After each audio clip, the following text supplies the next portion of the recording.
At a major Hollywood studio, in a corner office of Sub-Basement D, the development executives toil in obscurity to reboot it. Welcome back, everybody. The Reboot crew is here for the golden age of Hollywood IP, where all of your favorite franchises will get reboots. We're just trying to do it better than anybody else. Today, we are tackling a story unlike anything we've done on Rebooted so far, and we could not be more excited. Before we get into that, let's talk to the Reboot crew, starting with Billy Business. Hey, the only piece of paraphernalia that I had that would even match is my Pattinson shirt. So I'm kind of ready, maybe? Absolutely. Well, Billy, simple question. Yeah. Team Edward or Team Jacob? Oh, man. I'm all about the abs of Team Jacob. So I'm going washboard Jacob for this one. All right. So Billy's in the bestiality camp. Let's see what the other guys think. Ed Greer, the next member of the Reboot crew, up to bat. What's going on, Ed? Hey, what's going on, dude? I think I got to say, if I'm asked that silly question, it would have to be Team Jacob because he's a literal underdog. But don't. Well, let's see if we can make it a trifecta. Ron Swallow coming to the table. Team Edward or Team Jacob? Just to complete the cheesiness, I'll say, let me take a bite out of this. And okay, yeah. Do you have a child, Ron? I wasn't aware that you had a child to make those kinds of dad jokes. No. I mean, do my cats count? I have multiple children at that point. Yes, look, as someone who has a newborn baby, cats definitely count as children. It's the really no difference. Thing. No, obviously, there's so much. It's the same responsibility. Absolutely, obviously. Well, people let their babies out to hunt. You know, it's the same thing. Same thing. I don't know, you guys. Obviously, who doesn't enjoy an angst guy? It's all dark and broody, and my life is terrible because I'm a monster. But then the other guy's like not like that at first, and he's her age, so it like makes some sense. And then at the same time, you're like, oh, now he's angsty too. So, you know, I think I lean more towards Team Jacob as well. Wow. Well, I am producer Bill, and I am going to go Team Edward because I am much more supportive of weird May-December romances than I am of bestiality. But no matter what you think, I think it's indisputable that today's franchise Twilight is very much softcore kink for preteens. So let's get into it. I mean, that's, as my wife, she's a big Twilight fan. She watches the movies every year or so. And there is a little bit of like, I know it's not good, but, I definitely think it's the ultimate female fantasy. Yeah, I mean, I'd go even further. I think you can draw a direct correlation. The first book came out in 2005.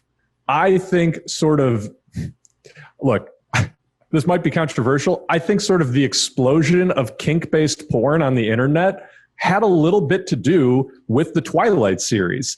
And I think it's easy to conflate Twilight with like its lesser imitators, chiefly something like 50 Shades of Grey.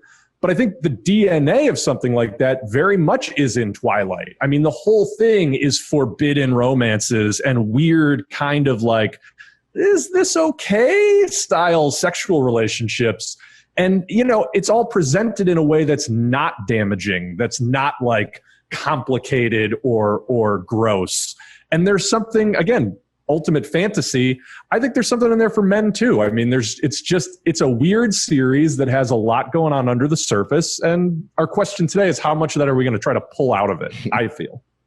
Yeah, just even like, talking to my wife or doing, a little bit of research. And I worked at TV Guide when these movies came out, TV Guide being a subsidiary of Lionsgate. So I worked on a lot of the behind the scenes specials for, I think, at least 3 or 4 of these movies.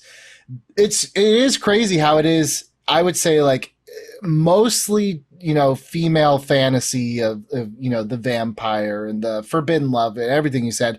But then there's also the side that doesn't really get talked about, in my opinion, as much, which is like almost this like Godfather-esque story of these different covens and like all this backstory of like this vampire hierarchy and the different families. And there's some really interesting characters that just, that's not the narrative, that's not the story that they're telling, but there are some really interesting characters that kind of like support Bella and Edward that I kind of wonder if that's worth us taking a deeper look at.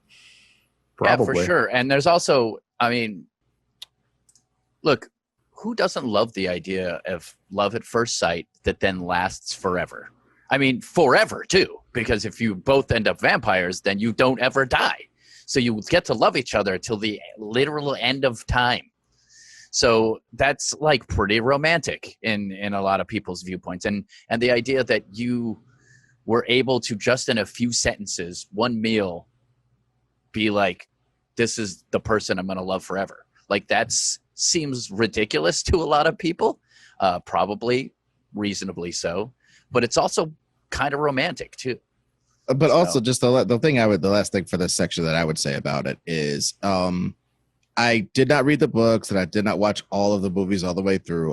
I'll be the Billy on this one. But I'll say this, from what I have seen and what I was able to glean the past week of heavily researching this, there's a bunch of not so subtle metaphors in here that I think are all very valuable. Sex is always a monumentous decision, whether you choose to think about it that way or no. Your relationships and your relationship with somebody's family, especially when there's a lasting love. Sometimes people's everlasting family are a bunch of vampire godfathers that you got to deal with. And there's rules and social mores to being with somebody. So there's a lot of metaphors for actual, relationships that I think are very valid and very that course through this and to make it more than just unrequited girl bodice rippers where no bodice ever gets ripped. There's more to it than that.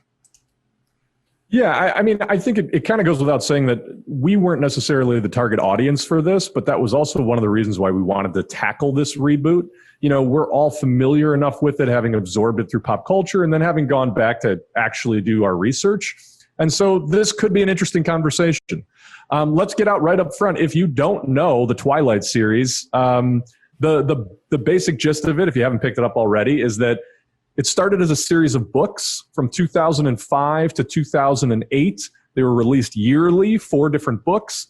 And it tells sort of a Romeo and Juliet meets vampires and werewolves. And like Billy said, a little bit meets like The Godfather or some sort of sprawling crime drama about a girl, a disaffected young girl whose parents have split up. She's sent to live with her father in a town in rural Washington that she had never really spent much time in, has to start at a new school.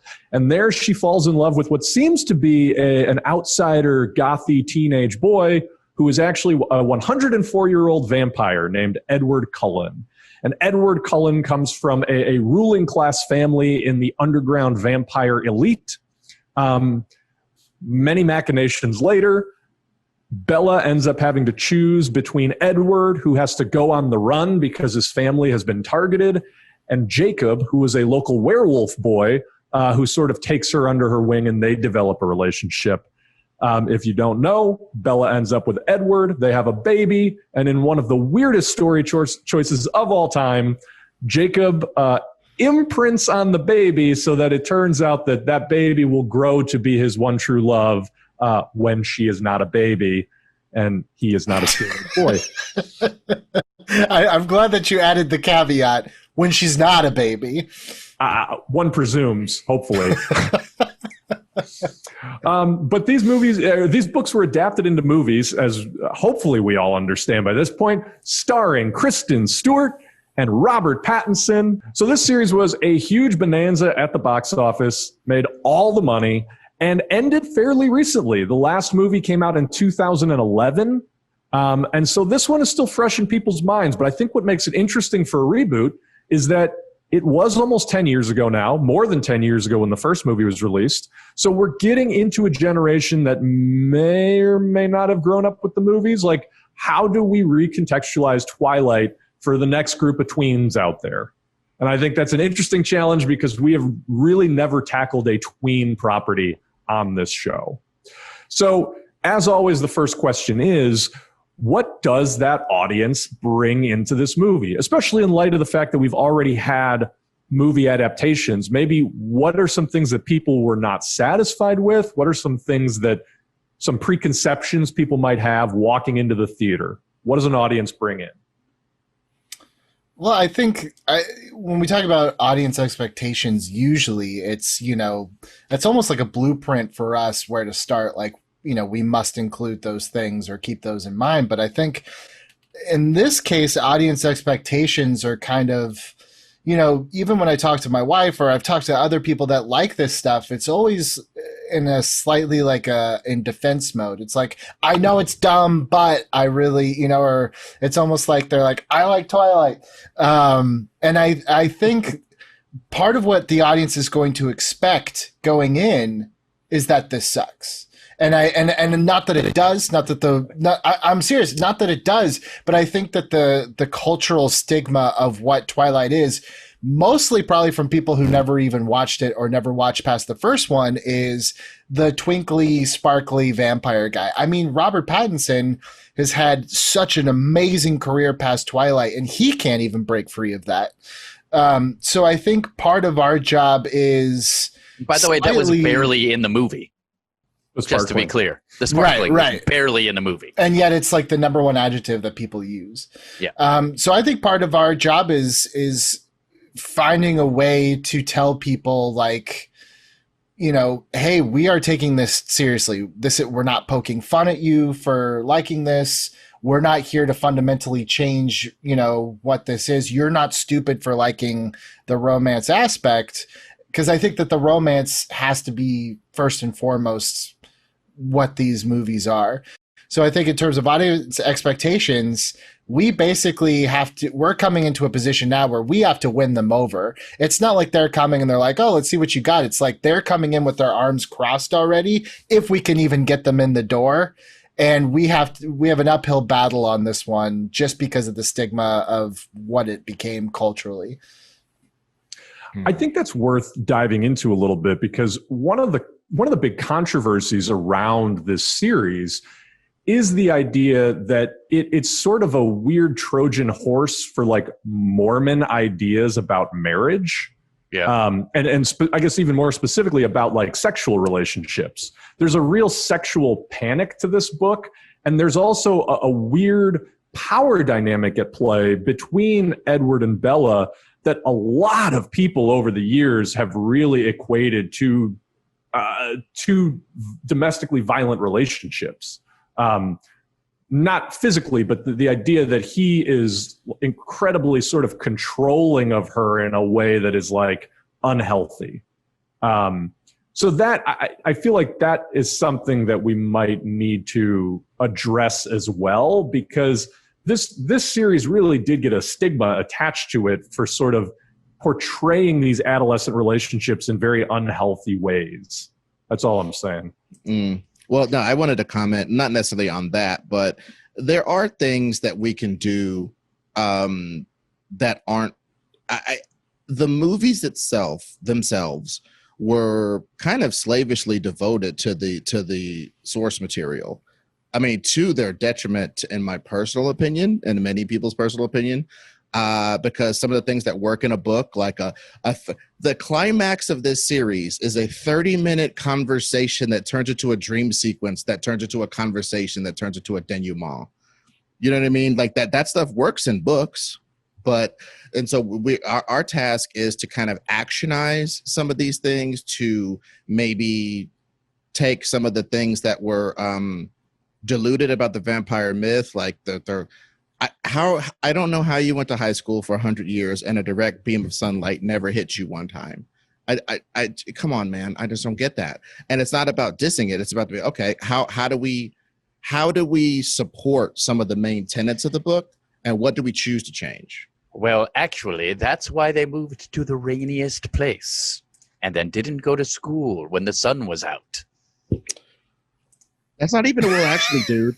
That is not even an well actually, dude, because the sun shines in Seattle. I've been there. It does. It shines in Seattle. Portland this too. Is Forks. It shines in Portland. It shines in fork, spoon, knife, it shines everywhere. But here's a point that I want to bring up, and this is not a criticism of what you just said, Ed. I truly just do wonder. You know, I always say, like, the way that we consume media now is so different, maybe even when Twilight first came out in 2008. But I always say, like, if Back to the Future came out today, most people wouldn't be able to get past the first 10 minutes because they'd be like, why is this kid friends with an old 60-year-old man? Like, like you get hung up on the things that don't really matter other than just accepting that's what it is. And I just wonder, like, with Twilight, is it more about trying to explain the kind of the vampire lore, or is it just like it is what it is and that's the way it is because the romance and the fantasy element is more important than the details? I don't know. I guess that's guys, a question I'm posting. I put this to my Facebook and I said, guys, why did you enjoy Twilight? And there were some consistent answers, and these are the things that I think that people will want when they go to the movies, and that's abs. First off, abs and abs. And abs, all right? Clearly, hot people, broodiness, and then, of course, that fantastical romance. Those were the consistent things that people responded who really enjoyed it. They weren't saying it in jest. They were saying, this is what I enjoyed about these movies. They also did have the same, a little bit of the same response you had talked about, Billy, which some of it was like defending it, saying like I know it's silly to love this cheesy romance stuff, but I really loved, you know, the cheesy romance stuff. And all I was trying to say is love is not cheesy. Romance is not cheesy. But they put a beautiful love romance inside of a ball of cheese. And I'm just saying we scrape a little bit off the top, not the whole thing, because the cheese is part of it. I think that to make this a realistic, dark vampire story, like even when I was watching the summaries and I watched like 80% of most of the movies, when they start doing violence, I almost check out. I'm like, this is too violent for what this is. The movies had a weird tonal dissonance where like it both wanted to be very soap operatic and melodramatic in the romance, but then it gets very sort of dark and bloody with a lot of like the battles that go on, especially in the later half of the series. Look, guys, it is clear to me that you don't watch Supernatural. Well, Ron, you might be the most valuable member of the team on this one because I think the tone is very much Supernatural. I'm telling you, the first movie, I like thoroughly enjoyed it. Like, I'm not even joking. I think the first movie is a fun movie. Like, I thought it was good. And a lot of people have pointed out that the other ones were directed by somebody. So I think at some point we're going to talk about directors, and I think that's going to be important. I agree with that. Well, let's get into this just to jump right in. You know, we've already been talking around this, but I think the story that we're telling here is this forbidden romance. So, you know, we often start by asking, what story are we trying to tell? And clearly it's the Bella, Edward, Jacob love triangle. Like, I don't think we rewrite that unless anybody has any objection. When really doing the research and going heavy into it, I just wonder if it's like we almost kind of dust off our Lord of the Rings approach, where it's like, let's, you know, with Twilight how it is, we've taken a look at a very kind of, you know, a micro look at this, you know, war between vampires, between themselves and werewolves and stuff. But when you look a little bit more macro and you look at the bigger picture, Carlisle is actually one of the most interesting characters that is in this entire saga. And, you know, I was talking to my wife about him. She's like, yeah, there's in one of the installments, there's this chunk where they just go back through the history. She's like, there's so much there, but then you have to get back to the story. She's like, you know, looking at Carlisle's backstory and how he came into this, a lot of the themes that you guys have been talking about and a lot of the stuff about, you know, how we view sex and relationships, and definitely in the era of consent, that's all within Carlisle's story, where he becomes this vampire that he had been hunting himself. And he's the one that kind of has to figure out, how can I live in a society where I don't feel right, you know, taking someone and changing their life? It's like reverse Passengers, you know, where it's like, Go And ahead. just to clarify, Carlisle's story is that he was a vampire hunter and then got turned into a vampire. So I guess his father was like a pastor or some sort of evangelical, and they would go on these hunting parties for werewolves and the supernatural. It was very like, I guess it just accepted. He got into a confrontation. He got bit. He hid away until he realized, I'm a vampire now. Tried to kill himself over and over and over. Nothing worked. And then he fed on the blood of an animal and said, oh, I think I can actually survive on this instead of having to find a person. Becomes a doctor, treats a little girl who, again, this is where it starts to get into the weird like imprint stuff, but he feels like a connection, lets her go. She comes back to him very much later in life. He's still a doctor, and she makes the choice to kind of be with him and become vampires. And that's where the Cullen family, which is, they're really no one's, no pun intended, blood related at this point. That's where it starts. And I kind of feel like when I was reading all this, I almost got this like Godfather 2 type thing in my head, which is why I said Godfather, because it felt like Vito Corleone's story may be interspersed with what's happening now, because I feel like the character of Carlisle actually mirrors a lot of the choices and kind of inadvertently amps the stakes of what Jacob has to do, what Edward, the choices that he makes are things that Carlisle has kind of already made for himself and kind of inform the decisions that Edward makes later on. Okay, so that's interesting. The idea being that we tell the Edward Bella Jacob story twisted in with the Carlisle sort of in flashbacks, maybe. Is that what you're hinting at, possibly? I didn't really have like necessarily a pitch per se. I just, when I read that, I just thought like, wow, there's so much interesting stuff here. Either, go really macro and we're talking about a series, or it's like, yeah, take the Godfather 2 approach and you tell both stories because they kind of thematically complement each other.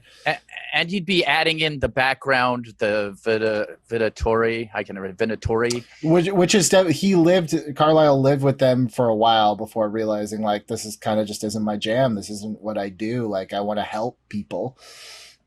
Yeah, I want to jump in here. They're the Volturi. That's what they are. Wrong. So the Volturi are, to Billy's point, the Godfathers. They're the Bonanno Gambino crime family. Sorry, Bill. They're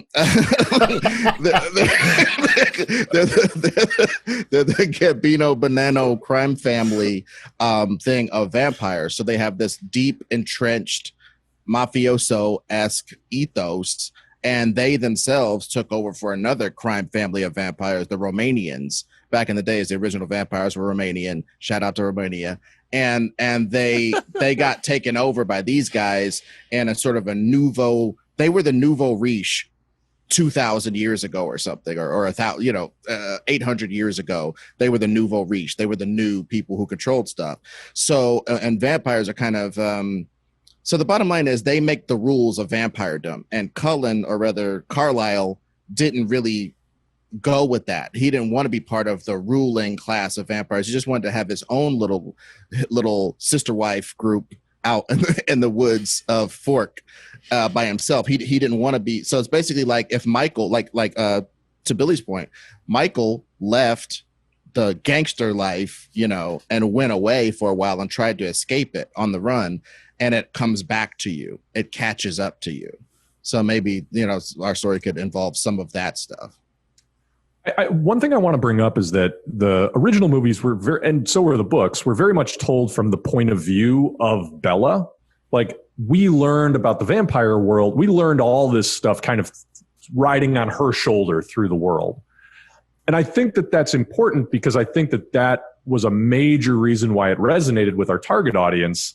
And so that's something I just want us to consider as we're talking about expanding the scope. Does that fundamentally change how you watch the movie when it's not through the eyes of sort of that wounded teenage girl outsider, when it's a little bit more of an omniscient perspective? I think the beginning has to be what you're talking about. That's another thing people mentioned, for sure. I disagree, though, because then, in my mind, we're just making the same thing, just updated.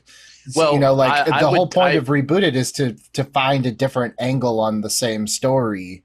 So I'm not saying we have to go with this version or even this, but I'm just saying like telling it again from Bella's point of view is, in my mind, telling the same story unless we just change the story, in which case I kind of feel like that's even more insulting, is to be like, we know your story. We know how to fix your story so it doesn't suck. I kind of feel like that's not the right way either. Yeah. Can I ask the question?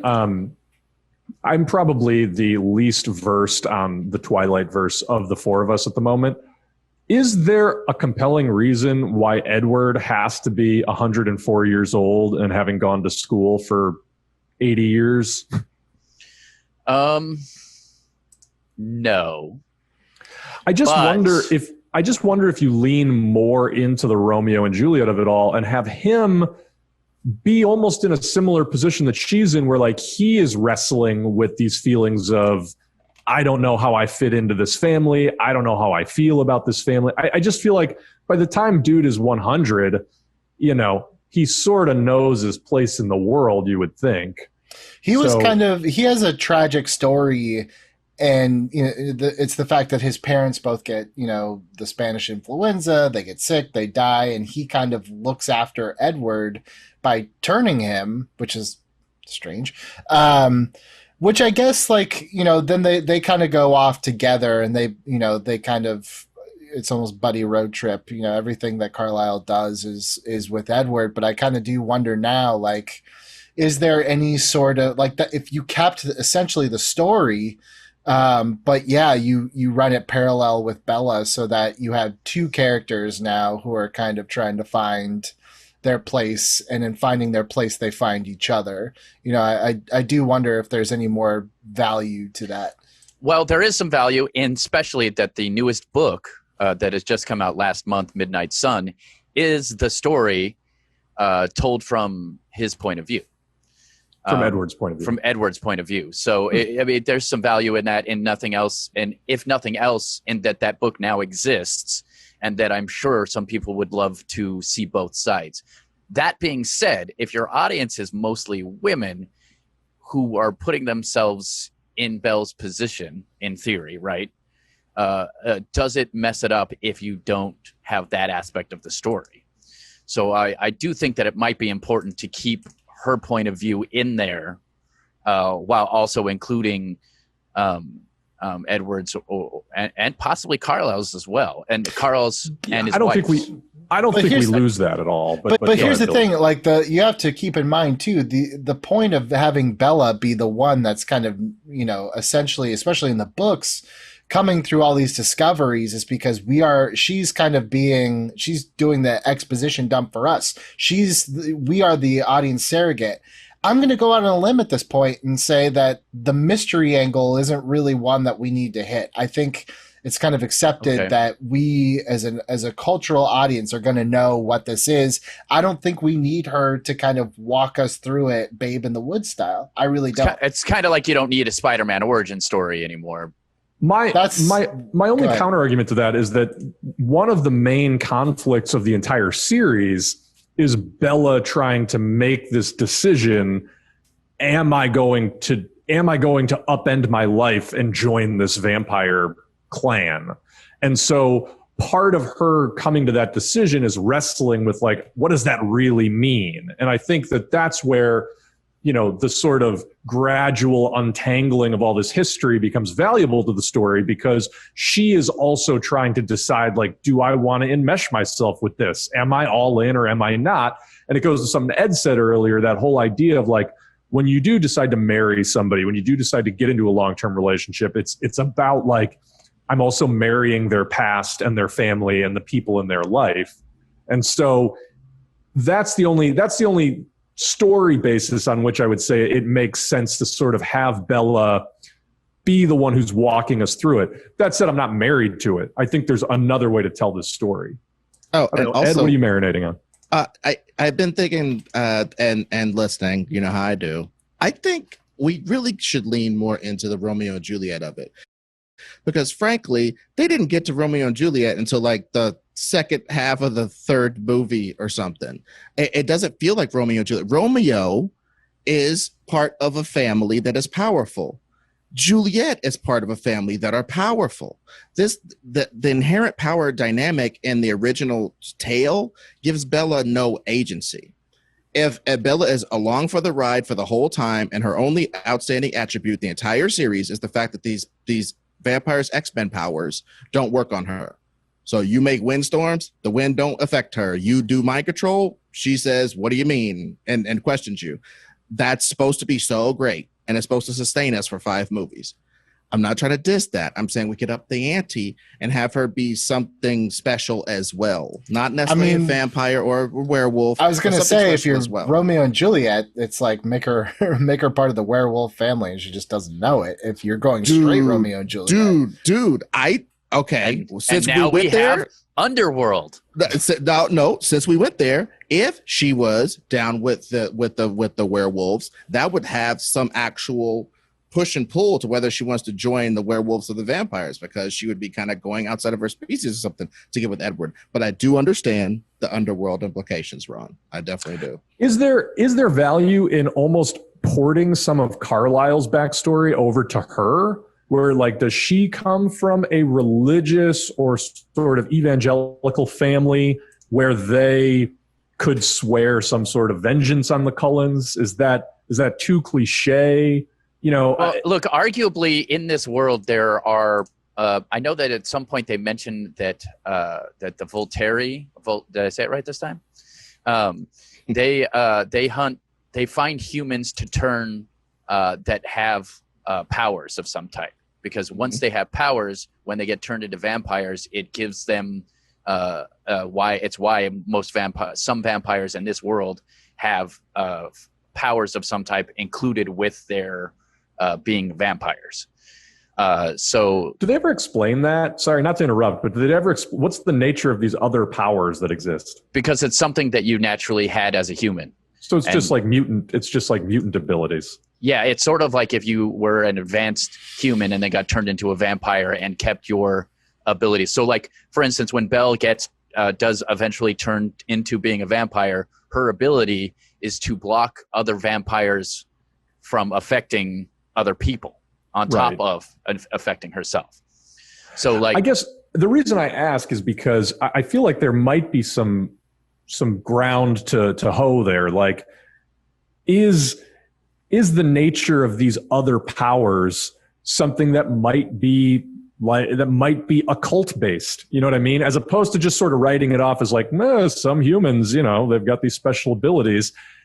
Can we tie, like, is Bella some sort of Rosemary's Baby situation, even where, like, she, her parents were part of some sort of cult and she has, her powers or abilities. Like, I don't want to focus on this, but to Ed's point about leaning into the Romeo and Juliet, like, what could her background be that both accounts for the fact that she's special, and then arguably also her mom.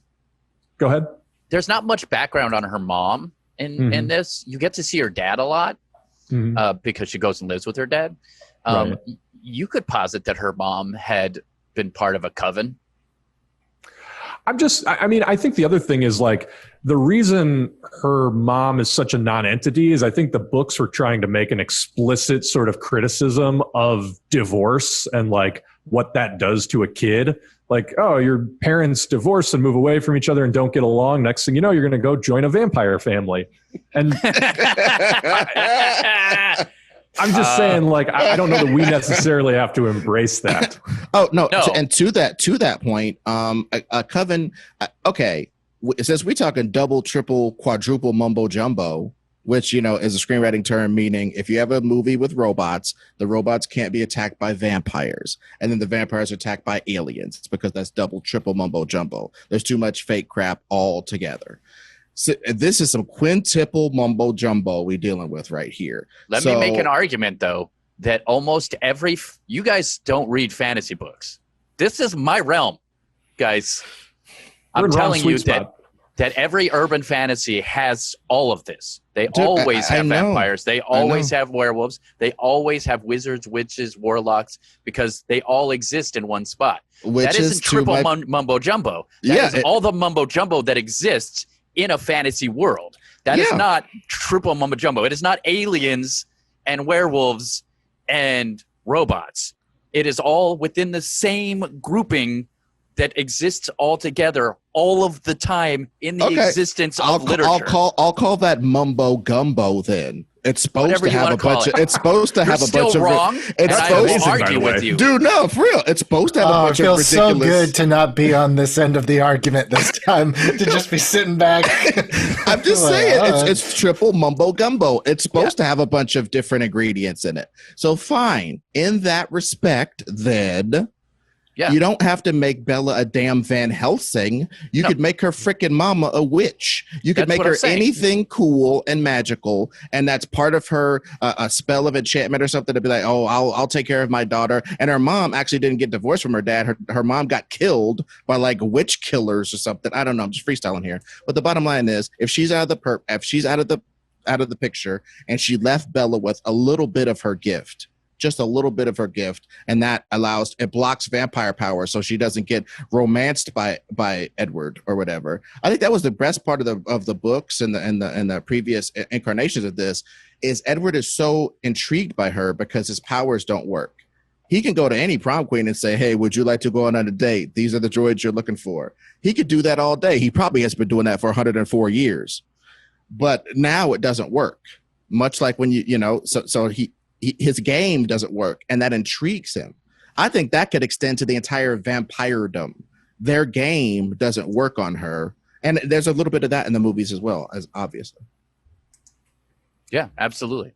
Yeah, I mean, I think we're still trying to find the angle at which we're not just retelling the same story. So I'd like us to sit on that for a little while. Okay, and go ahead, Ron. Well, here's the big thing that I would hook on with what Ed said, which is a lack of agency. And I think that if we are modernizing Twilight, one of the most important things we could do is have Belle be a little bit more, self-assured, in charge of her own destiny. What if we flip it completely? I mean, what if she's the one who pursues Edward as opposed to vice versa? You know what I mean? What if, and you could even tie this to some sort of like she's searching for a backstory about her mother, right? And like, yeah, I personally am just trying to get away from like, how do you keep this 104-year-old hypnotizing creep out of a high school? And how do you keep her from just being like, I don't know if I want to go out with you, and him being like, you do.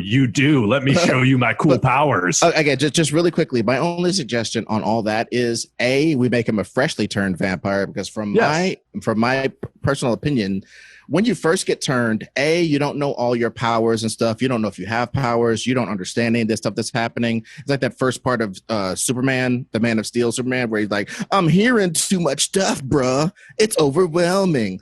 Imagine that with all of your senses, with you have a blood-curdling lust for your teacher's blood all of a sudden. The sun hurts you. You're freaking out all over the place, and you're a teenager who's already going through mad changes. Look at these hairs. Look at all this. Look at all that.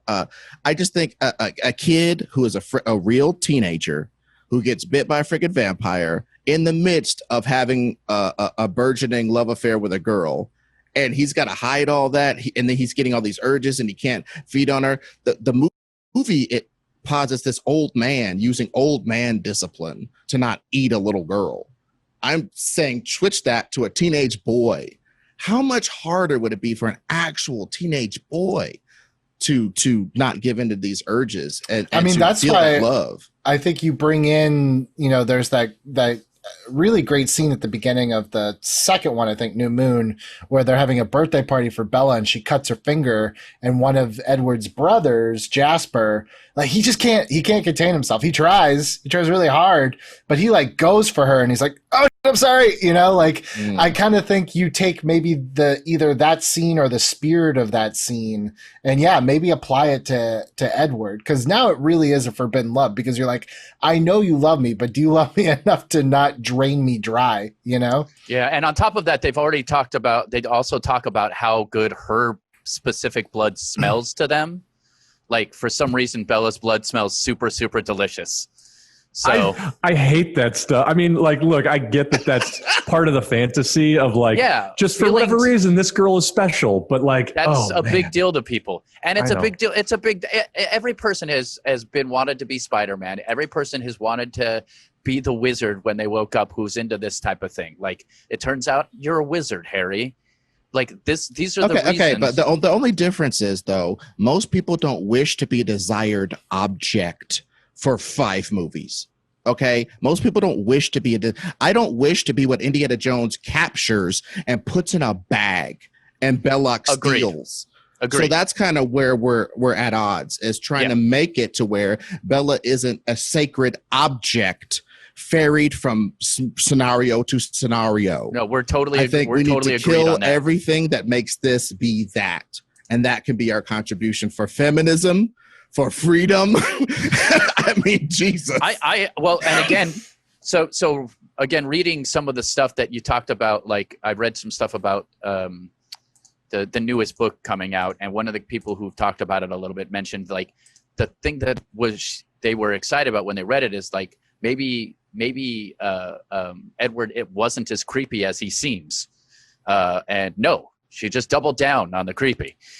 He was stalking, I feel like I'm a stalker and a terrible person. Like, these are some of those thoughts. I think those things need to go to the wayside, and both of them need to be a little bit less horrible. Well, but I mean, to Ed's point, if he is a freshly turned vampire, I was and just sort about of to say the same thing. That it makes sense. He has these urges of like, I wanted her sexually, or you don't have to be that explicit, but just from a subtext standpoint, like I wanted her sexually, but now that I'm a vampire, like I literally want to eat her. I want to drink her blood. And it's like having to find a way to not do that, but still, I mean, it's the same. We were all creeps when we were 16. It's just that we weren't like going after underage, like we're going after people our own age, but it's like your hormones make you a creep. So it's just a matter of like how appropriate that is to your age. If we make rebooted T-shirts, that's the first one I'm buying. Your hormones make you a creep. I'm just saying, I think a lot of the creepiness is solved by making him an actual teenager and not 100% a 100-year-old man. 100% agreed. Absolutely. And plus, again, it makes him not know every damn thing about the vampires. Edward Cullen. Edward is Edward is straight up 104. He knows about the Volturi. He knows about the old world of vampires, how they go back to like prehistory, biting dinosaurs and stuff. He knows all of that and still lusts after a 16-year-old person. And thinks that she's making her own decision to love him. You're a superhero in high school. Take the quarterback's amount of sex and quintuple it. What are you talking about, dude? There's no choice in that. There's no choice. So we should give her a choice. Yeah, I think there's also something to be done. Billy, you were talking before about diving into Carlisle as a character.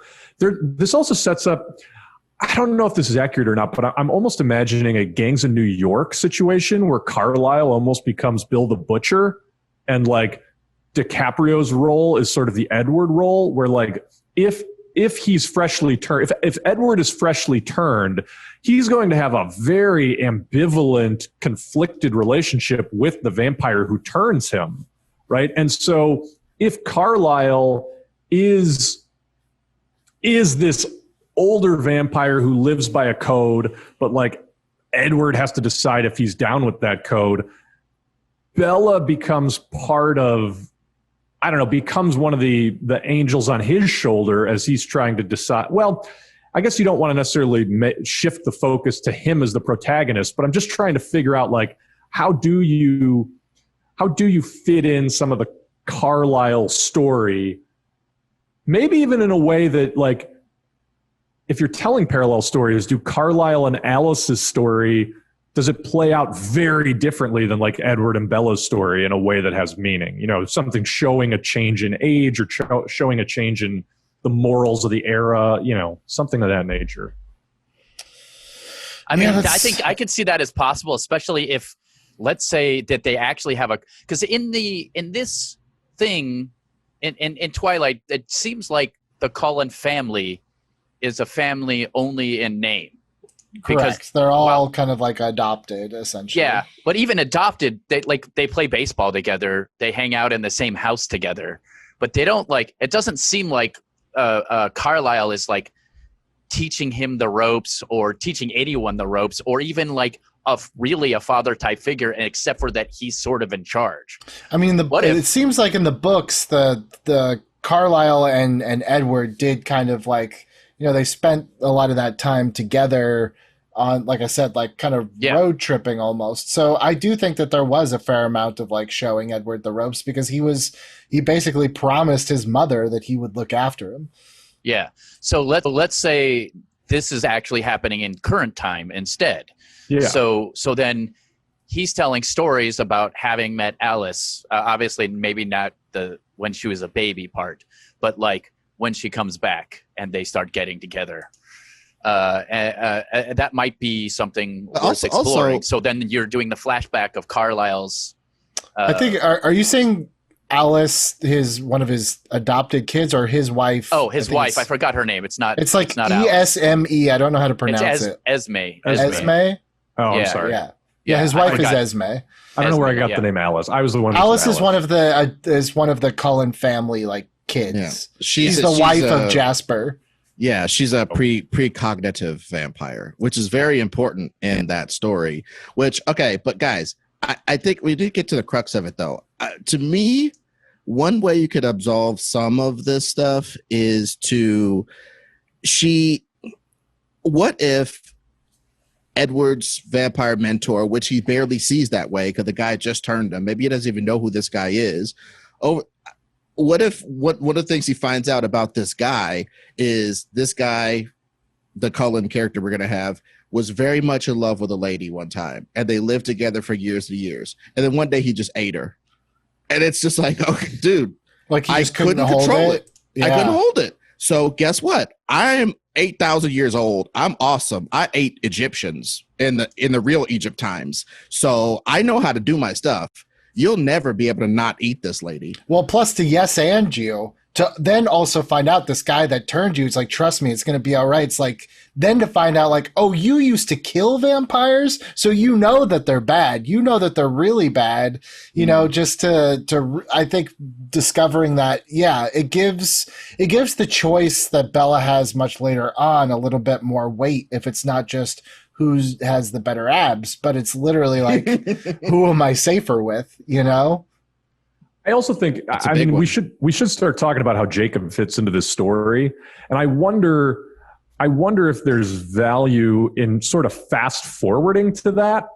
Jacob is really barely a character in the first movie, in the first book. I wonder if there's value in, because to me, that's what most people in pop culture now know is the love triangle. Yeah. Is how do we start there? And that might also overlap with some of the conversation about like, who is the villain? Obviously, the book defines who is the villain, but especially as we're talking about like, do we want Carlisle to be more of a untrustworthy figure? Does that shift how we're setting up the conflicts in our story? So I guess number one, how are we seeing Jacob fit into this? And then number two, is there another antagonist that we want to have in here early if Jacob is going to come in earlier? Well, I like the idea of Jacob just because he's in the first scene basically. He's like they're old friends. They made mud pies together. Like they're friends. So I don't see why, even though it's obviously a small town and she's lived there before, maybe he's like, hey, you want to go see the new thing that's there, and befriends her early on, because he doesn't befriend her until the second movie. So I don't know why you wouldn't want to just start the friendship like early, so that right away there's this guy she's super great friends with that she's known for her whole life, and then there's this new interesting broody guy who's pale and mysterious. But I also have to wonder if Does she? So we've kind of thought maybe her mother is kind of the key to whatever makes her special or whatever. Yeah. It's like, does she know about this, or is this like? Because I feel like something that maybe isn't quite really doted on enough in the movies is like the two guys that you like also just so happen to be supernatural creatures. Like, you know how to pick them if you're just like, you know, like the next guy you date is probably going to be a zombie or something at this point. Like, there's got to be something also to her discovering this other world exists, you know? I have two thoughts on that. I think number one, that was why I said Rosemary's Baby earlier was, you know, if she's going to be some sort of a chosen one, why don't we lean even further into that, right? Like, why don't we make her deliberately some sort of occult or supernatural person from her own backstory? Number two, you know, I know they did this with the werewolves, but part of the culture in the Pacific Northwest is it's very strongly Native American. And I sort of wonder, do we make Bella a Native American character and kind of lean into animism, like Native religion, as sort of the source of her abilities, which I know could be a little bit of a fine line. It's like you don't want to exoticize people, but like there is such a rich history of sort of like, especially with werewolf mythology, crossing over with things like skinwalkers and such. Walkers. It's just like every Bigfoot and things like that. Every CW show has one episode where it's a Native American who is a skinwalker, and it's just like, at what point are we just perpetuating this kind of? I don't know if it's a stereotype, but you know what I'm trying to say. I hear you. I mean, I get that big time. Trust me. I guess I'll be on exoticism watch as well. But guys, I think what's exotic to me, black man from Kansas City, Missouri, what's exotic to me about all these losers is I understand what a vampire is. I understand what the werewolf is. I understand what vampire hunters would be doing in this story. But if this broad is a straight up for real Salem witch trial witch, one of the craziest, scariest things I've seen in the past 5 years was The Witch. It was basically set in the 1800s, and it was just sort of like just really stripped down. But once you start seeing the magical stuff, it's some of the creepiest stuff I've ever seen in my life. And I just think Bella being somebody who's an actual straight up witch, and just imagine a vampire bites a witch, and now the witch is your woman and a vampire and has superpowers. Again, it's kind of what the story told, but her power was, as Billy stated, to stop other people's powers. What if she's like Thanos, basically? If she becomes a vampire or a werewolf, she'll become the Thanos of that clan and be very important to their future wars, which she'll be able to win all of their future wars. I just want to put one thing out there, just because, you know, Ron, you asked people what they liked. I asked my wife. And one thing that does take away, or at least we need to find another way to implement it, is it takes away the female fantasy of I'm a normal person and my life is turned upside down by these two supernatural things that chose me, which is fine. We can put in the female fantasy somewhere else, but I wouldn't want to take it away completely where it just becomes, you know, like you said earlier, another just, you know, vampire movie. Well, that's why I say her mom having been part of a coven or something along those lines is what has added into her ability to block those things. Yeah, and I'm just saying covens are for witches. That's all I'm saying. No, absolutely. I think the distinction is that we're not saying that she would be like a practicing witch. I mean, we're not Sabrina. Almost, I think. Well, also, I would like to point out that, you know, depending on your belief about witches, it isn't necessarily that you have some powers and then you're a witch. It's that you believe in a goddess of some type or a god of some type. You do rituals that connects you with that, and those are the things that create the power once you learn all of the rituals and the beliefs and all of that sort of thing. And again, then messing for me, with those things like could affect your baby. It's starting to get too convoluted, too complex, where it's just like, I think even though it's not the most interesting to me, I think the reason why Twilight hit so hard was because so many girls wanted to fantasize that they were in high school and this, the sexy Klutzy. vampire was coming for them. So I feel like, if Bella's off in the corner, the weird girl that prays to I don't want to make fun of the people's beliefs, but you get what I'm saying. Like really focusing in on that takes away from like this is just an ordinary girl who got caught up in extraordinary things. I think that's well observed. And I think we should keep that in mind. I mean, the other way to go then is to not give her any special powers or special, there's nothing inherently special about her. It's more just like she was having a romance with a boy, and then that boy had some tragedy happen where he ends up a vampire, and she wants to help him and figure out what's going on with him. And in so doing, she discovers this whole other world. And she could still remain special in so much as like, we've been able to hide our existence from everybody except you because you're so smart and wonderful, And so then it becomes, as she goes down that rabbit hole, she remains like everybody's very concerned about, like everybody has to talk about her and everybody is very like, she's the fly in their ointment. And I'm using this voice because it's like, that is the thing that you want to communicate to your audience is like, she's so special and so unique that she's just going to turn everybody's world upside down. Yeah. And to Ed's point, if she just does that through her existing as this beautiful creature, that might be a little less problematic. Well, and I've got an idea for how that comes about. What if it's her willpower that blocks the vampire's powers? So why does she have to block the vampire's powers at all, though? Because it makes them interesting to her. It makes them interesting to her? No, that makes her interested in them. Like I'm saying, get rid of that, though. Yeah, get rid of the idea that she has that. Yeah, but it's not an internal thing. It's a thing that she's grown up, culminating it, creating herself, which is willpower. So the idea being that it's not a power that she has; it's that she is strong in her mind herself. Oh, and dude, we can make her a team. Other humans that do have that strength are also resist vampires, but they're so rare that they very rarely see it happen because most people don't have good willpower.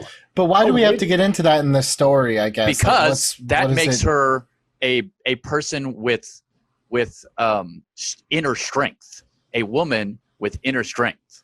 But that doesn't who has created willpower. You don't like that? No, it's just like it doesn't have anything to do with the story. Like, she can have willpower as a characteristic, but to take time out to explain it seems ridiculous. I mean, it wouldn't take a long time to explain it. It would probably be... But it serves no purpose. Like, why can't she just be a character that has a lot of willpower within herself, and that's just a characteristic, and it comes across... I mean, for the love story, it makes no difference, but if you're going to include the other vampires who are, like, kind of after her and after this whole... Like, I mean, it seems like they'd be after her because she's the only person that figured out this whole world that's going on. But they exist. I mean, that's the thing. That's the thing. I feel like we could. I don't know enough to say why it's an important plot point that vampires have the ability to hypnotize people and she is not affected by that ability. Like, does that amount to anything that is intractable from this plot? Because I don't see that. Or if we do, like, if we're treating this slightly more mafioso, I don't know, just have her be the target as a revenge hit for something that happened in the past. Like, you don't have to make it,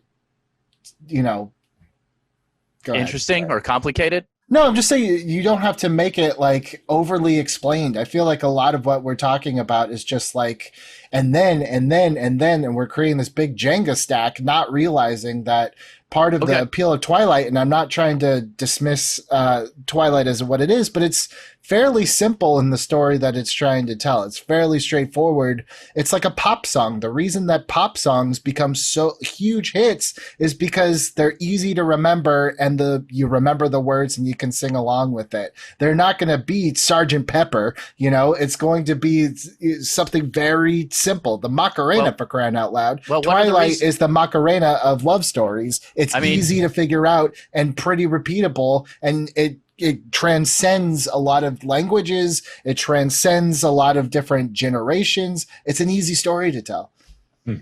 Part of the reason that Edward liked her in the first place is because he couldn't read her mind. Which we got rid of, Ron. I mean, we're saying we're getting rid of that because... But then he can read her mind. No, why does he read minds? That's one of his powers. Oh, we're getting rid of all of the vampire's powers? But why not? Okay, guys. Why not? Good luck with this. Good luck with this. Ron, Honestly, good luck with this. If you guys want to just make your own vampire story, go ahead. I'll sit here and be quiet. You guys do this. What does reading minds add to the story, though? But also we said that if we're changing it so he just got bitten, it's not like we said like the Man of Steel, like he's learning these powers all at once. I'm telling you, I read books and I've seen books made into movies. Good luck with this. I will go with whatever you guys want to do. I'm totally open to going with it, but I'm telling you, if we actually made a movie like this and you took away all of the interesting things that are part of the vampire lore, and one of the special things that Bella can do, you're basically saying all of that is bullshit, and I don't care about it, and it's not important. I'm just telling you. That is what we're saying, and I think it's cool. worth keeping. I think it's worth keeping in mind, though. This story has been adapted already. Yeah, I know. Absolutely. I'm just saying. Getting rid of that stuff, you're asking for shit. Hey, let's go for it. Let's make a good story. I'm not going to worry about it. Let's just go ahead and go through it, and I'll let all that stuff go. But I know this world, and I'm telling you that people will be mad about it because that's the stuff that people like. But let's go for it, and let's do it. Can I just say one thing? This is so funny because this is like when me and Bill were fighting over Star Wars. Look, you guys were fighting over Star Wars. You guys, there isn't a lot that I know about. So funny. We can all agree that when it comes to us writing movies and talking about stories and doing things, that I am behind most of you guys in those situations. But I am telling you, when it comes to adapting a novel, it is very important to keep some of the details in there about the characters, because those are the things that the people who read those books like. And the Twilight series sold more than you can possibly imagine. It is almost as much as Harry Potter sold. So right. I'm just saying that it isn't just new people we're getting to go see Twilight. It is Twilight fans who saw the first ones and weren't quite happy because a couple of things were left out, and they would love to see a new version of it.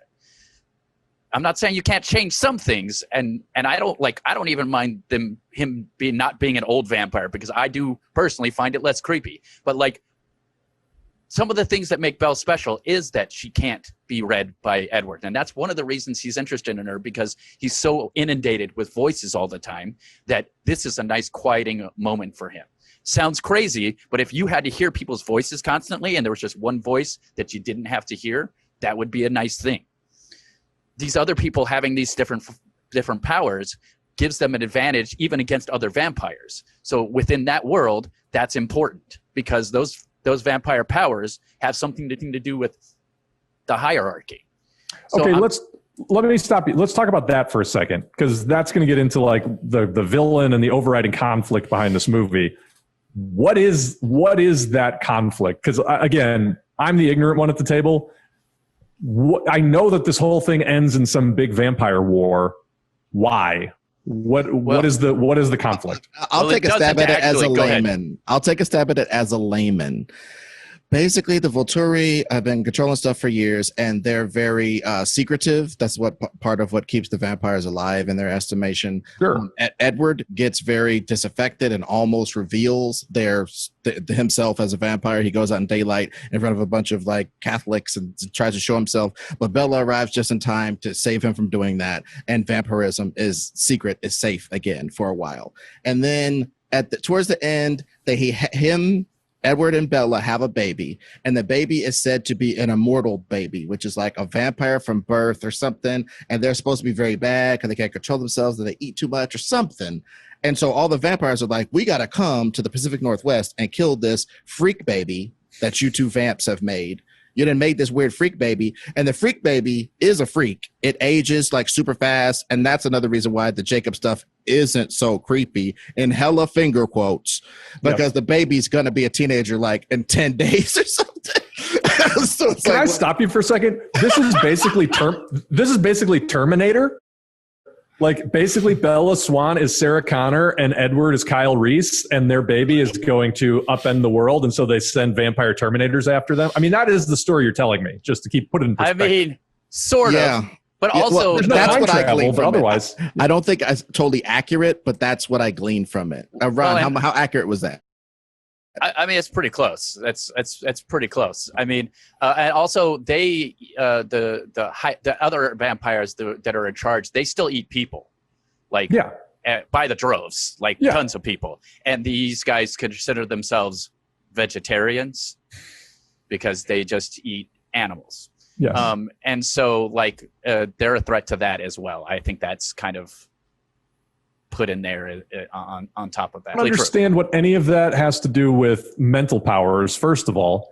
But second of all, I think there's a really streamlined story to tell, which is very much if Edward is turned and we see him turned and he has this contentious relationship with the man who turned him, Carlisle, and meanwhile Bella is trying to figure out what happened to Edward, and Edward, maybe because his parents died and like this vampire was like, you have no other life, you are now a vampire, and he never wanted to be a vampire. And, you know,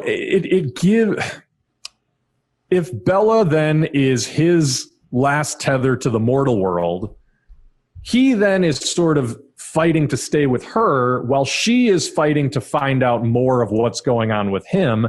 He can still have his weird sojourn with Carlisle that gives an opportunity for Jacob to come into her life.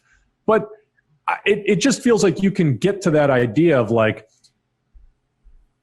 Edward and Bella have a baby and vampires aren't supposed to have babies. And so everybody's coming to kill this baby and they have to rally to the baby's defense. Like that feels, first of all, that feels like 2 movies and not 4.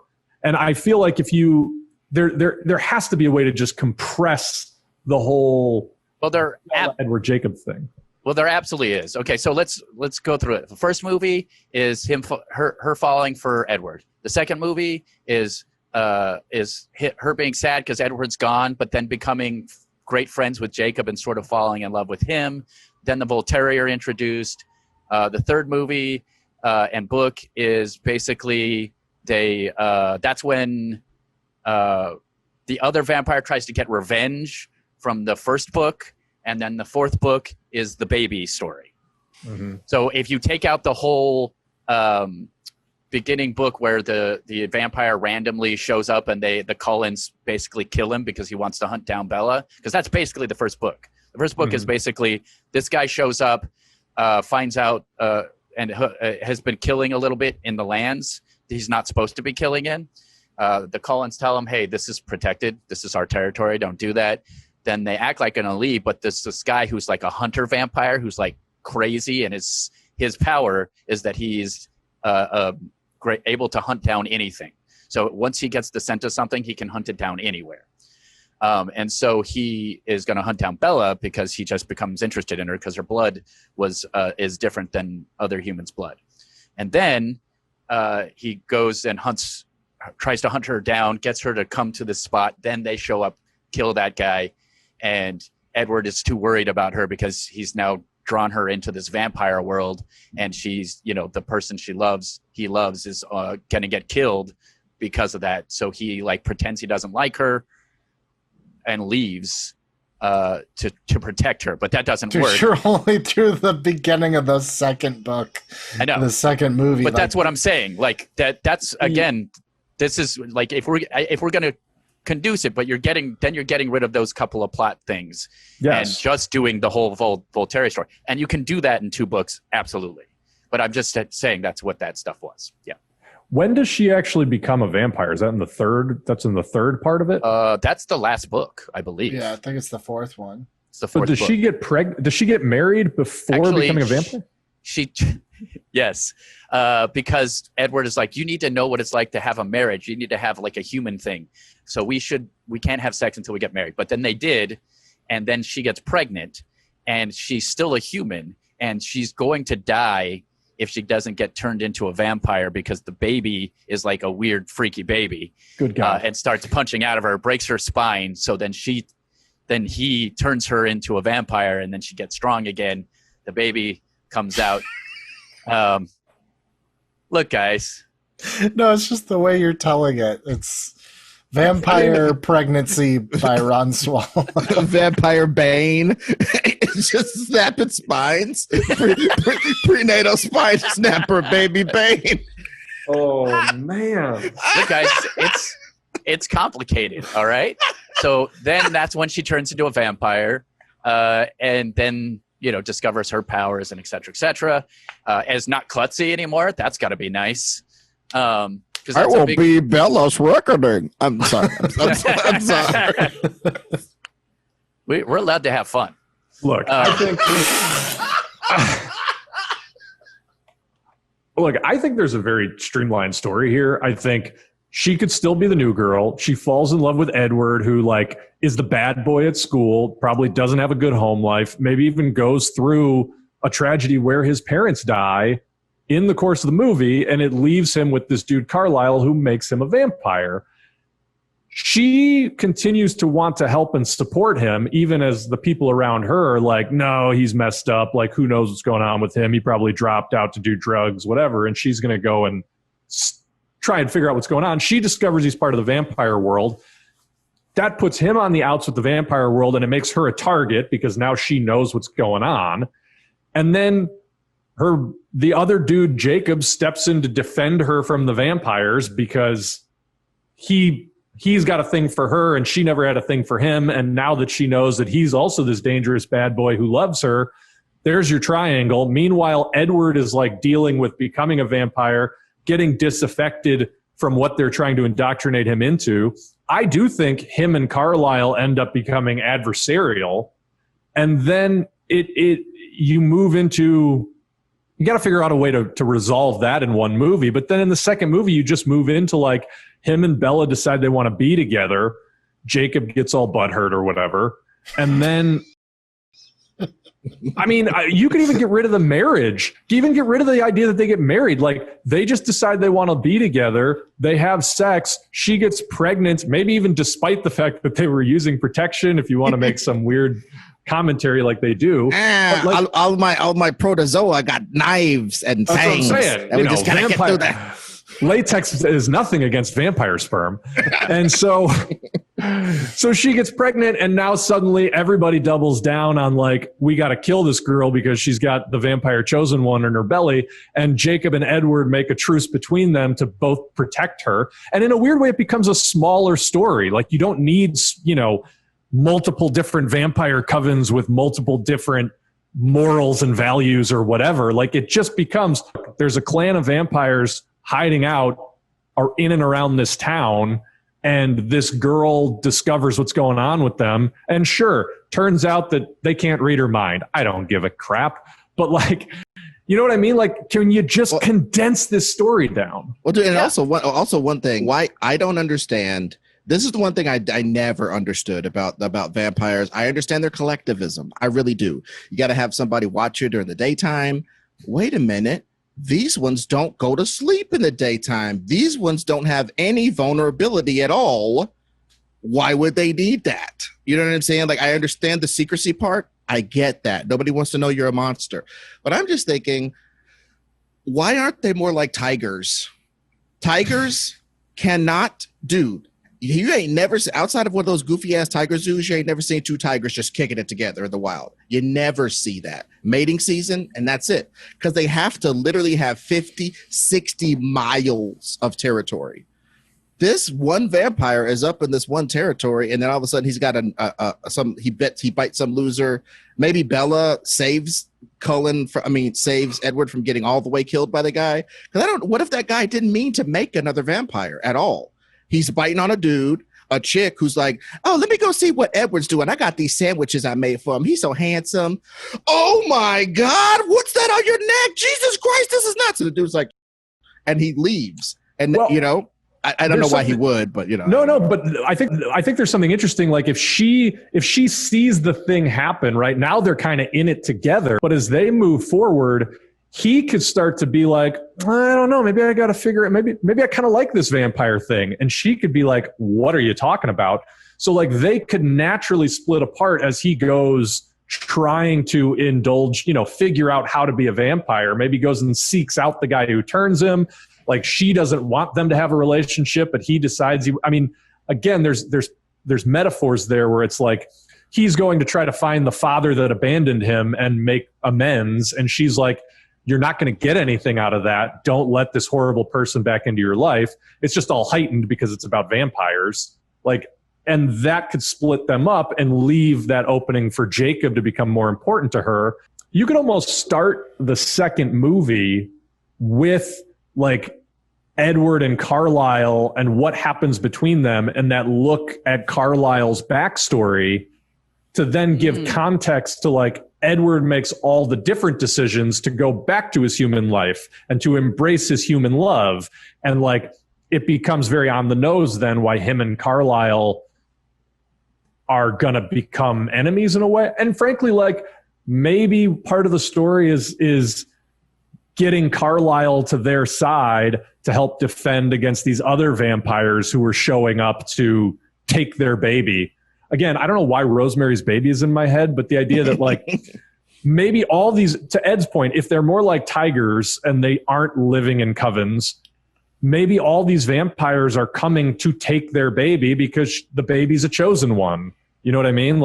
Vampires aren't supposed to have babies. So now that one has been conceived, there's some weird supernatural mind powers, right? They're all converging on this baby so that they can take it and raise it as a god or whatever. I don't know. I'm trying to get away from the machinations of there's so many different sects and they all have different ideologies and they're, it just feels complicated. There isn't really. It's the Cullens and then it's the Volturi and everybody else. Yeah, right. But why don't the Volturi don't all come to Fork and kill everybody? They never because the Cullens don't do anything. They don't impinge upon their ability to eat people. That's all they really care about is to not be discovered and to be able to eat people in the way they want to eat people and maintain power. Well, see, in this story, we're positing that Bella and Edward are an actual threat to their lifestyle. That is eventually what happens. Yeah, yes. but we're not talking about eventually. We're talking about this movie. No, I know you're making it go quicker, but I'm just explaining there isn't a bunch of different factions. It's two. So, there's a bunch of, but the Volturi have a bunch of different sub covens though. That's if you had told me a year ago that the line in the sand for Ron would be Twilight, I would have laughed right in your face. But here we are. And look, I mean, the reason my line is the line is, well, look, it just when we did Lord of the Rings, we were we did things, we added things to it, but we kept it Lord of the Rings. It was still Lord of the Rings at the end of the day. And right now what we're doing is we're saying Twilight is a bad story. And we're not going to tell the Twilight story. We're going to tell our own version of Twilight that's totally different than Twilight. We didn't do that with Lord of the Rings. I'm just pointing it out. I think that we're still coloring somewhat within the lines of Twilight. I don't think that we've gone far off the reservation. I'm not trying to be a pain. I'm just saying. I mean, the thing with Lord of the Rings, and I guess that's why I'd like to bring this all the way full circle to where I started was... That's kind of why I was trying to approach it at the beginning of how do we just expand this world, because I don't want to have to rewrite Twilight, which is why I was like, man, I'd even be fine if this was a prequel and we didn't even get to Edward and Bella till the second or third movie. But if we're going to retell that story, just like Lord of the Rings, like by the time we got to the Lord of the Rings stories in that pitch, we had already changed enough beforehand that it felt a little more organic. Here, we're jumping right into the Edward Bella stuff, so changing something maybe feels a little more sacrilegious. I get what you're saying. Yeah, that's why I apologize if I'm messing up the whole thing, by the way. Can we explore? That's why I was kept saying, like, what if we Godfather to it? What if we Godfather to it? So that there's a little bit of, of the old with the new, because this whole world was not really explored in Twilight. That wasn't their MO. But it just seems like that's not quite where we got with this one. So where we did get with was, how can we just kind of, make instead of making a pizza, how do we make a Mexican pizza? It's kind of the same thing, but it's got all sorts of different spices, all sorts of different flavors, but the general concept is still the same. And I kind of feel like that's where we've landed. Okay. But yeah, absolutely. I'm sorry. I'm just being a pain. I apologize. I do like it streamlined, though, and I can see how leaving out the unnecessary, just random vampire getting interested in Bella thing makes it a quicker move, and turning it into 2 movies is pretty tight. I just think also, like, this movie has been so, I think this story has been so rightfully criticized in a lot of ways, whether it's the movies or the books, especially given that this would be the second adaptation. It feels totally within our rights to go in and try to fix some of that crappy stuff. I don't know how else to say it. Yeah, go. And also at the heart of it, at the heart of it, there was always a story for sensitive boys in there too. And I'm being ultra serious right now. There was always a story for sensitive boys in there. The metaphor for self-control, the metaphor for like do I live up to what my family says, or do I go against these people who have helped me for 104 years by defying them in this way? Do I pull somebody into my world? All this, there's all kind of beautiful little stuff in there. And all I'm saying is we are trying to get away from Edward having all the power for 2.5 movies. I agree. 2.5 movies. He's keeping this broad at bay. He's psychologically abusing her. Mm-hmm. And we're trying to get away from that. We're trying to be like, okay, Edward was being abused and harmed by a creature. Bella breaks that up. Bella's trying to nurse him. He's like, I can't go to the hospital. Okay. I ain't got insurance. My parents is dead.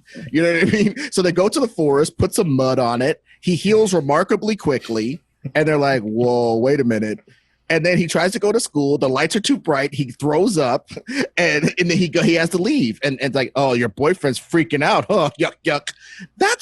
I think that's all great stuff. Can I also problems? Yes to all that, Ed. And can I also say that I think one of the major problems with Twilight that we should address is that, yes, to everything Ed is saying, all that stuff was in there.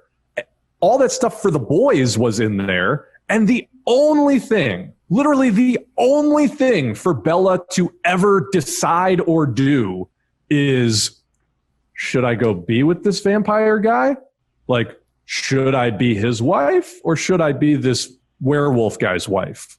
Like, that was her whole story. And meanwhile, all this interesting stuff is happening with the male characters. So I think by making Bella a proactive person who is choosing Edward. And then frankly, I think in our version of the story, you have to find a way where it's not like Bella just decides, well, I'm going to give my entire life and person and being over to him and the way his family does things. And that's going to work out because that's love. It's like you have them get together and say, no, we are finding a third way, and we will build this surrogate family around us out of people like Jacob and maybe the reformed Carlisle or whatever. In a weird way, we're almost telling the story of the birth of the Cullen family, right? We're telling the story of like vampires and other magical creatures who get together to support each other in a world like Ed posited, where they really exist more like solitary stalking hunters. And so Bella becomes an integral part of saying, this doesn't have to work this way. I can still have a family on my own terms with the man I love, even though all these people and nature say that I can't. That feels so much more worthwhile. Yes, and in that, I say also this. there could be a very early integral scene where she's nursing Edward back to health or whatever, seeing him change in these weird ways and kind of metabolizing that he's a freaking werewolf. I mean, that he's a freaking vampire. And then Carlisle comes to finish him off. Like, you don't know, girl. He's a natural ting. I don't know why he's Jamaican, but he's an unnatural ting. And I'm going to kill. That'll be involved in our casting, by the way. Now, right. So I'm going to kill him. And Carlisle comes trying to like push through Bella to finish off Edward, and she pulls out some classic. Maybe she's a dork. She knows all the rules. She pulls out some garlic or something or whatever, and she saves Edward from being murdered by knowing the vampire rules and staving off a vampire, thus showing that she actually does feel for this guy. But again, I think we've inverted it to where she's a stalker, because like I just posited she was following him with some sandwiches when he gets jumped on. So I don't know, but I just think I'm just saying yes and to anything that gives her agency and anything that has her have value to Edward and Edward's life in the first movie. Maybe it doesn't have to be that dork scene where she saves him from Carlisle, but she has to do something to save Edward as well. It is not just Edward keeping the forces of the world off of his woman. What's feminist about that? Nothing. Well, this isn't... Okay, I'm not going to say anything. Just no, you should, Ron. I mean, this is interesting. That's not what this is about. This is about a love so all-encompassing that you'll break every single rule within your own life and with everybody else's life to do it. That's what it's about. Isn't that what we're saying? Like, what did I just say that does not reflect that? What rules are they breaking? What thing are that? What love are they getting so intense about that they are making all the worst decisions that either one of them could make? Why does that have to be the story? Because that is the story. The story is that these two love each other so much that they're willing to break with 104 years of tradition to sacrifice their own lives for love. Then you love the person so much that you're willing to not be with that person to make sure that they don't die and live a regular life, right? Then, I mean, look, like we're literally just taking out a love story. And if that's what we're doing, that's fine. But I don't think we're taking it out. I think we're changing it in a way. I would love a lady that nursed me back to health and helped me while I was becoming a vampire. And if I was becoming a vampire and this lady had helped me so immensely, I think I would go against the people who were trying to eat her or the people who were trying to eliminate her. I think that would make me, I think me and her would forge a lot of love in the understanding that I have enough willpower, having just freshly turned, to not eat her, and that we learned about all these rules together, and we're going to stay together regardless of the fact that we have all these problems. Okay.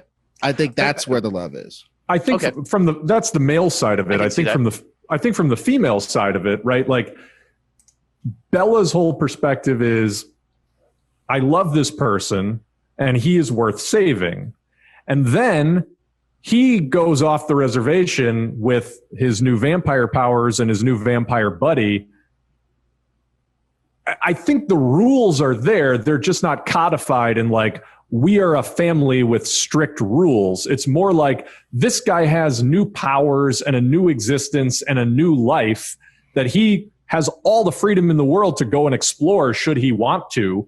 And he makes the decision to come back to her because nothing out there is as good as her. So again, from that female insert point of view, if I'm identifying with that character, I'm feeling pretty dang special. And then meanwhile, you still have the Jacob character there being like, I will protect you. I won't let the fact that he has become a monster, the fact that he is now, potentially one of a number of monsters who want to come after you, I won't let that happen.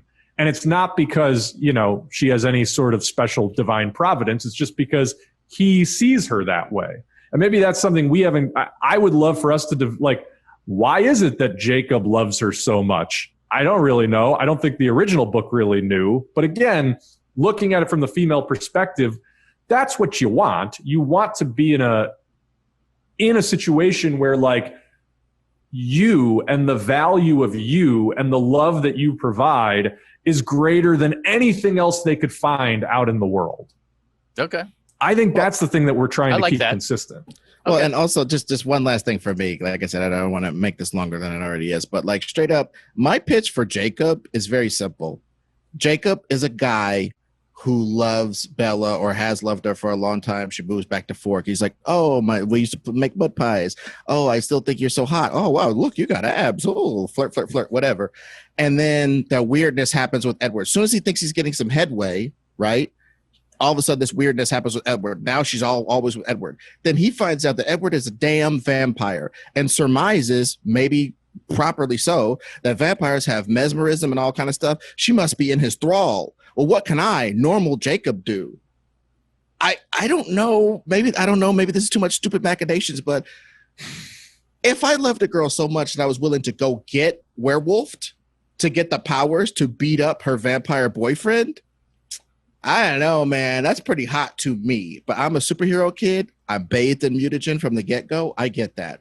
But like I said, I think it'd be very romantic for somebody to be like, I'm a normal guy. I can't fight vampires, but I'll subject myself to a millennia-old curse. He's not just born of a werewolf with a bunch of werewolf buddies to teach him how to be a werewolf. I just think if there's something where we can make him try hard to get enough powers, even if it isn't the werewolfism, to work hard to become a Van Helsing and try to get this girl and defeat this thing that he thinks is mesmerizing her. And he has to come to grips with the fact that, nah, yo chose me. You know what I mean? I think that that's a love story for your ass. And we don't give him a baby to love after he loses his love. He loses his love just like what happens to real life. In real life, you don't get to love every goddamn body. Everybody you love doesn't love you back. That's just a life. And that'd be a great thing to put in here. He doesn't just get a prize for being a nice guy. Oh, you get a prize for being a nice guy. That sounds like some Revenge of the Nerds crap. I like that idea too, Ed, that but I also like that idea that if he subjects himself to something that horrible in the idea that he's trying to like prove his love for her and then has to live with the consequences of that, even though she doesn't love him back. Now I'm a werewolf. I got to find me a werewolf bitch out in the woods now. Thanks a lot. I got to bring some furry broad to prom now. It's like the supernatural version of getting a girl's name tattooed on you. And you're like, 100%.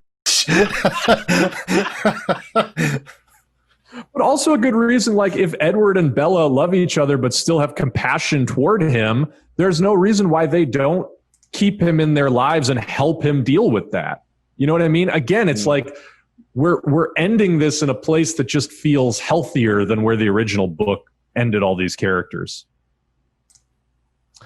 I know Ron's still not happy. Billy, I don't know if you're happy or not, but I feel like we've just been going in circles for at least 20 minutes now. That's why I'm not saying anything. I'm just letting you guys finish this because at this point, I don't care.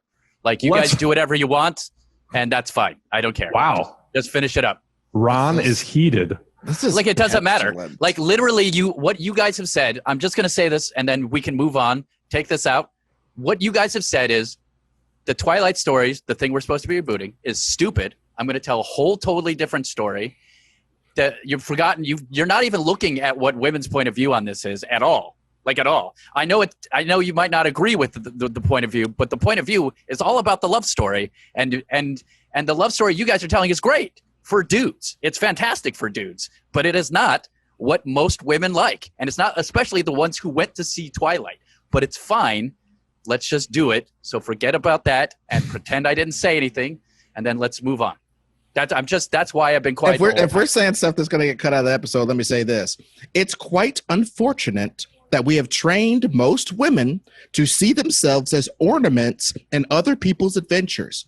And so many women think it's so cool to be fought over by which monster's going to mount me by the lockers today? The furry one or the pale one? Also, none of them has any agency about that. That's insane. It's not that so about many that. People like that. That's what they insane. like isn't about that objectivism. It's about love, dude. It's about being loved so much that you're willing to be up evil. Like everything is topsy-turvy for the love. It's still his love. They ignore that other stuff. It's still his love, Ron. It's still just his love. It's just like that Chris Rock joke when he's talking about all the slapping with it. Well, it's not my guy. That stuff doesn't matter. It's what they're having fun with, and the love story is important to them. The all-encompassing love is a big deal. Like, I guess I just maybe I thought that I apologize that I didn't know that this would turn into this. Yeah, I thought our version had like satisfied that requirement. I mean, like we're not stripping the love story out of it; it's still there. Yeah, no, well, it's cool. Let's just do this. We obviously right now what we're this doing is it. This is it, Ron. This is what the show is. Okay. I'm not going to matrix this again. Like, if we don't achieve reboot on this, the fact of the matter is we don't achieve reboot because the four of us are not who this is made for. In all actuality, we should get two people who actually are huge fans of this to be in the writer's room, and that's how you'd reboot Twilight. But this is where we are. This is what it is. Cool. I'll roll with it. I'm sorry. I need as many of you watching this as possible to get in the comments right now and whether what Ron is saying is correct or whether we have actually maintained the type of love story that characterizes Twilight. And I will just say this too, for future reference, whether we should have the leeway to make wholesale changes to the story or not. Because I feel like that is very much in bounds when doing a reboot, especially when you're rebooting a story that's already been told. But we need you guys in the audience to weigh in because I think we found an interesting sticking point here that I don't think any of the four of us can really say who's right, but I think there is. I'd just be curious from the outside looking in, whose side are you on? Are you on Team Ron, or I'll just take that? Are you on Team Bill? Which of these love stories makes sense for Twilight? Here's the thing. All right, pull up your shirt so they can make a proper decision. It's also about, like, if we had done Lord of the Rings and we were like, you know what, we don't like elves or dwarves, we're going to just get rid of elves or dwarves. But I'm sorry. I fully think you're being dramatic, and I disagree with that comparison because we're not disregarding elves and dwarves / vampires / werewolves. It's all there. We remixed it a little bit, but if we had done, here's in my mind, because I was the one, by the way, that said at the very beginning of this, we have to keep the romance intact because that's what it's about. So that's my hill that I started on. If we had gone and we had just said, let's do a movie that's just about the lore of vampires and werewolves, and that's what it's about, and screw Edward and Bella, none of that's a part of this. We are just looking at the mythology of werewolves and vampires. I 100% would be in your corner right now. I'd be lacing up, ready to go 12 rounds with Muhammad Ed too. But the fact of the matter is, we put the love story in there. It is just the radio DJ remix edit. It's still all there. The sense of fantasy is still a part of it. That's true. I'm just having a hard time figuring out is you're saying, well, the women are going to disregard this because the fantasy and what they came for isn't there. And I just think that's fundamentally wrong. What they came for the first time isn't there, but what they're coming for this time is a remix of what they came for the first time. So I kind of feel like I'm not seeing where your argument's coming from. I'm not. Okay. I'm trying to, but I just don't see it. Let me, and I think this is worth continuing to talk about because I think people will get something out of this. I'll just say, Ron, as far as I understand your argument, it's the idea that like the fundamental truth of the love story in Twilight was that both guys were willing to cast aside obligations to family, decades of tradition, the entire structure of their lives, because she was so important to them, none of that stuff mattered. Yeah, and the same with her. Well, not her returning of the love was a little bit like that as well. She's willing to become a vampire. There's nothing she could throw away. I totally understand that. But here's the problem, though. That is the female equivalent of saying, well, the thing that's great about James Bond is that these women will just absolutely throw themselves at him despite the fact that he's being a total jerk to them and he doesn't need to think at all about the way he acts. And if it's in bounds for us to say, yeah, that's not a great message, I think it's in bounds for us to say when it comes to Twilight, yeah, you know what? The idea that like as a teenager, you're willing to completely upend everything about your life because your love is so important, that's kind of messed up. That's not a good message. It's the reason why 500 years ago, Shakespeare ended Romeo and Juliet with both of them dying in a hilarious, tragic accident. Because that's what happens when you make those sorts of over-the-top decisions as a teenager in love. And I'm saying if we are going to be able to draw a distinction with James Bond about what is or is not appropriate to depict, we could do the same with Twilight. Okay. Look, and on a level, I agree with you. Like, if we're having a conversation about what I feel as far as my opinion about that, yeah, absolutely. I do agree I don't think a 17-year-old should date a 104-year-old. Yeah, obviously I agree with that. I think that's pretty fucking clear. You know what I mean? Second T-shirt of the day. On that level, I 100% agree with that. Like, but the whole point of it is it's fine. It's a fantasy, and it's the part of the love story is this big fantasy that this special person would love you despite the fact that you're a 17-year-old just about to be on her own as an 18-year-old, barely almost out of high school, but not quite out of high school. Like this, it's a fantasy. And some people like that type of fantasy. Some people like that type of fantasy so much that lady is a billionaire. So, I totally understand where you're coming from, and I agree on a fundamental and moral level, 100%. I just don't think that's what the story was. And so I also think you might be too protectionist of fantasy stories in general, just out of a sense of, Yeah, that's probably true too. And because I'm trying to be respectful to people who like Twilight, but maybe that's ridiculous. So but I don't think we're disrespecting what came before. This is a new take on what's there. And I think ultimately, if you were to boil down the two log lines about what these movies are about, they're remarkably similar. They're just told in my opinion, perhaps a slightly more responsible way the second go around. 100% more responsible. It's just not. Well, and also just to put a pin in all this, I just think it's one of these things where what we're trying to tell is the story of a girl who helps someone through understanding that they're a vampire, helping them to it's kind of like the girl that's with the rock star while he's tuning his guitar, while he's in the garage. She doesn't necessarily get to be his wife. He marries a bubblehead a few years later on the road that he meets somewhere a lot of times. But what the fantasy of this story, of the original Twilight story, was Edward went away for a while, and as to Bill's point, came back and said, there ain't nothing better out there than you. I explored all my vampire, and I'm just saying, if you're 104, what are you exploring?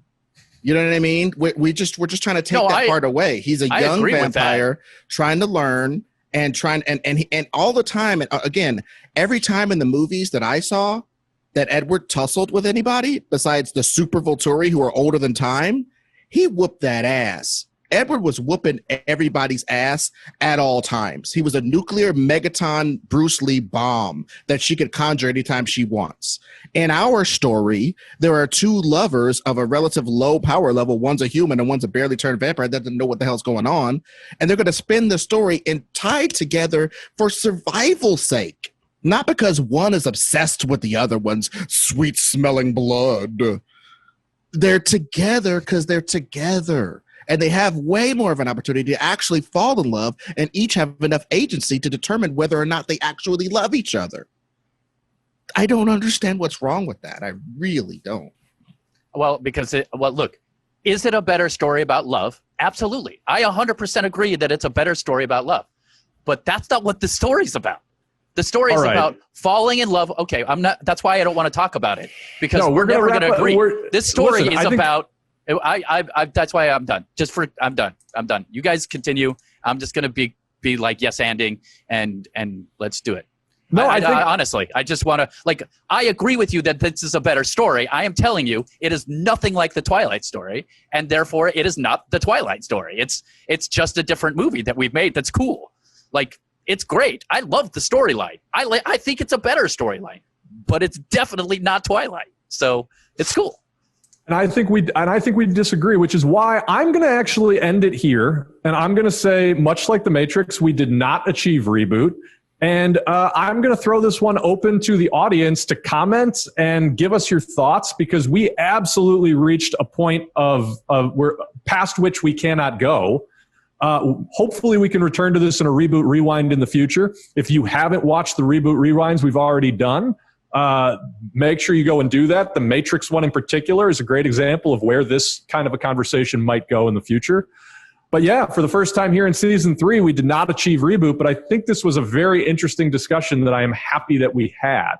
Yeah, guys. Look, I don't think we're always going to get reboot, and I think that's okay. And I think, if anything, we learned like a property like this just echoes why probably 4 dudes shouldn't ever try to reboot Twilight. You know, everyone that I talked to that is a fan of Twilight was female, and they probably shut this off an hour ago because they just couldn't put up with what we came up with. So yeah, if you're going to reboot Twilight, probably have, you know, some women do it, and you know, if they can make what they want to see or what all of us want to see. I don't think it has to be just a guy-girl thing, but we just didn't get it this time, and that's okay. Agreed. Ed, any final words?